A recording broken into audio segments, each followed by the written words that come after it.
What's a job that's romanticized but in reality sucks? Anything in modern-day publishing. How many television shows and movies must I watch where the plucky young upstart graduates from college and gets a job at the magazine or newspaper of their choice and is respected and can make a living? The pay sucks. You're in constant danger of being laid off when your pub folds. Usually. And it's usually a pretty corporate environment where you're tasked with multiple jobs for little hope of advancement. The names high up on the mastheads are usually those of rich people. And it's because they started off rich and could afford to stay in the industry. I've spent 9 seasons working in Antarctica both as a graduate student and now full-time academic researcher. Everyone I tell this to immediately gets excited, and says something like, "That must be so awesome. I would love to do that." Quote. Now, first-year geoscience grad students always get incredibly excited about the possibility of doing field work like this, and to be fair, most of them understand what comes with this and still want to do it. Heck, that's where I was 15 years ago. But, and here's the but. For this kind of work, the novelty and romantic cool factor wear off after a couple of days. And the remaining 2 to 3 months of the work is absolutely brutal. You are constantly cold, hungry, dirty, and exhausted. Small cuts and abrasions don't heal properly. Your fingers crack and bleed daily. You are constantly getting frost nip. And no matter how many socks and feet warmers you wear, your toes never get warm. It's organized misery in service of science. Now if you're like me and are 100% invested in the science, for me it is ice core paleoclimatology. Then it's all worth it. But if you are a 21-year-old college student that just dreams of exploring the great unknown, it can come as an enormous reality check once on continent. I've seen so many young kids quit everything for the one chance at experiencing the raw awesomeness of Antarctica, only to realize that they effectively signed up for 3 to 6 months of a lonely and difficult stint of incredibly mind-numbing work.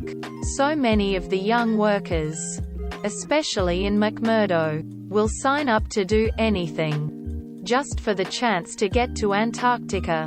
They come to discover after a few days that they are now stuck on continent, cleaning dorm rooms as janitors or general assistants, aka laborers, handymen, only moving from one dirty building to another in McMurdo for 12+ hours shifts.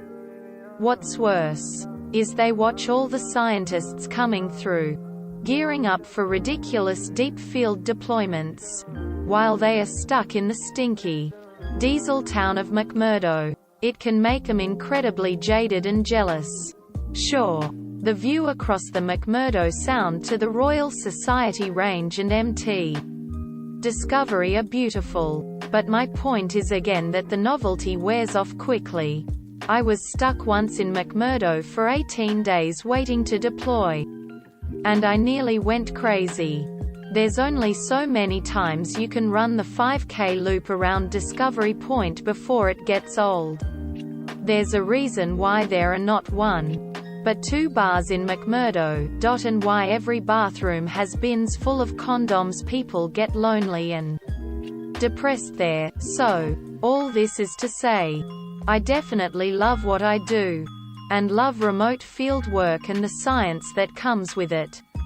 But living out of a literal tent atop the Antarctic ice sheet for up to 6 months, not getting showers, always covered in a film of sticky sunblock, and always being cold and exhausted, is really, really hard and not at all glamorous or romantic.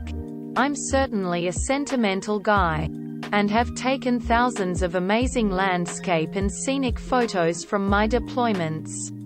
But I never over-romanticize the work when talking to people, especially prospective grad students. Edit. Getting lots of questions. I'll answer a couple here. I have some old pics from my 2008 to 2010 deployments, but only as partial albums in an old Flickr account. Knock yourselves out if you really want. Any album with WAIS in the name was from Antarctica. Did I get down there?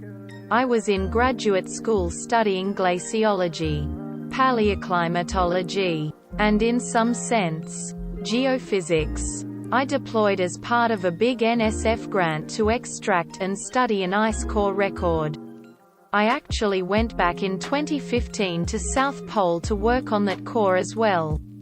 Last year, I deployed on a research ship off the coast of West Antarctica as part of a ocean sediment core team, which was also quite interesting. You can get down there as a tourist as well. See AIL Expeditions.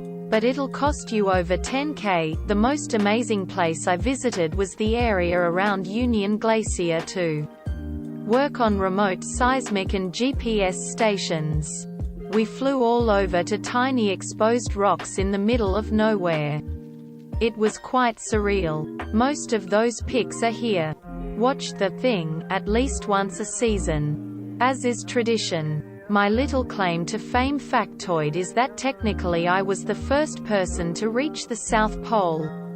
In 2016, I went out to the marker at midnight on December 31, 2015, which also brings up the somewhat eerie notion that while at the South Pole, literally every person alive or dead is north of you, except for maybe astronauts on the ISS.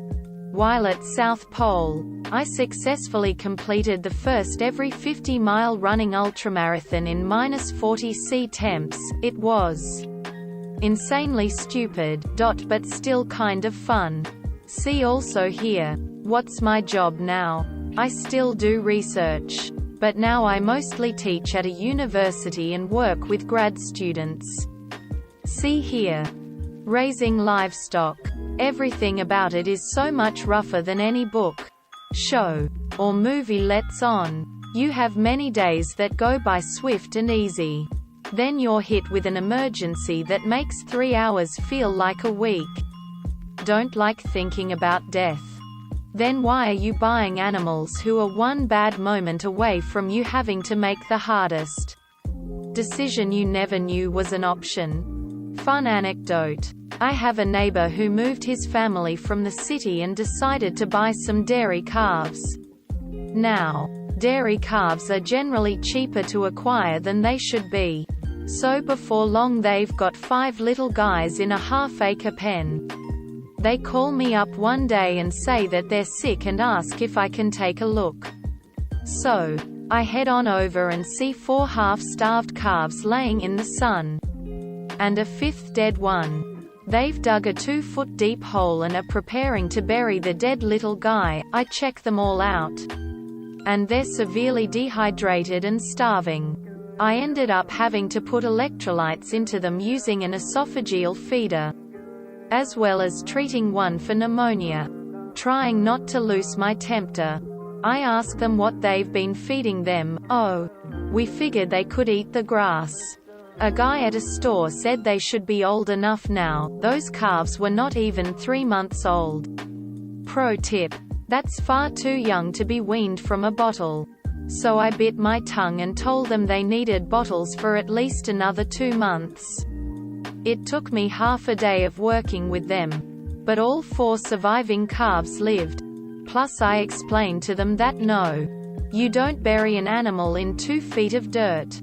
When I got home later that night, I screamed and almost broke something. So, my advice if you like cows, goats, sheep, or horses is this: go visit somewhere that raises them. Join a 4-H program. Heck, buy a good old book on them and read to your heart's content. But please, don't run headfirst into raising the things. Because I can promise you, you're not prepared for it. I've been raising them for almost 30 years and I still have times that I'm left shocked and hopeless. Game tester. I worked as a game tester for EA for almost 3 years. Here's what it's like. Imagine a game type you don't like. Maybe soccer games. Maybe an RTS. Whatever, you now play that game. 8 hours a day, but you don't play it. You test it. So let's imagine an RTS. You are told to test the resource acquisition systems. All you do is click around and make sure your guys can mine gold and harvest lumber. You click around the map and mine and forest. There is no combat. They've turned that off for your testing. There is no story. Because you just flick from level to test the resource system. You test using one guy. You testing using 100 guys. You make sure no other units can gather resources. You try blocking your own guys. You try killing your own guys. 8 hours a day. Every day. For weeks, you enter dozens of bugs. They put out a patch that fixes the bugs. You have to retest every level and every bug to make sure they're all fixed. That's game testing. Well, this thread is insanely depressing. Are there any good fields to go into? Lol. From what I've understood, being a cowboy is really awful. Working on a film, if your crew. It sucks. Long hours for what seem like very slow progress on the picture. Lots of standing around waiting, etc. You arrive well before everyone else and leave after everyone else. If this is an indie production, you also may have to beg, chase down for your pay at the end of each week. Oh, and when the film wraps, you're now unemployed. Being a therapist, too many people I've met get into the field thinking it's how they saw it on TV. Affluent white collar, own office, warm slow-pace environment, where you get to sit on a nice comfy couch and be like, let's talk about your feelings. That's only if you get to private practice, which they don't tell you is also like running your own small business. Which good luck is you have no business acumen. The reality is you get out of grad school. Get your first job working at a community mental health facility because they are the only ones who will hire you with a limited license and no experience. Getting paid less than $40,000 per year if you're lucky. And then get put in a walk-in closet of an office, where they dump 100 client caseload on you the first day. Followed by your first client who has 5 different diagnoses and is on 12 different psych meds, who says to you, fuck you. You're my 7th different person I've had here. Nobody cares about me. Yeah, people go into $100,000 of debt for that. Edit. I'm a therapist myself. I love what I do. But it takes years to get past all the shitty parts of the field to find your place in the field. Needless to say, too many don't survive the baptism by fire I mentioned above and either become burnt out, jaded, or leave the field altogether. Archaeologist. Specifically field archaeology. 0.99% of the time you find absolutely nothing. It's often physically demanding, sometimes grueling. The pay is shit. There are no benefits. You have to constantly travel. There's very little stability. I could go on. Source. Have worked in CRM, cultural resource management, archaeology for several years now. Edit. Holy shit, this blew up. Just wanna stay, in spite of all the bullshit of this field. Still love being an archaeologist and don't really wanna do anything else for a living. But I can't universally recommend this job to everyone in good faith. Just had a pretty shit month at work and was considering putting in my papers, but this thread gave me a lot of perspective. Thank you. Op.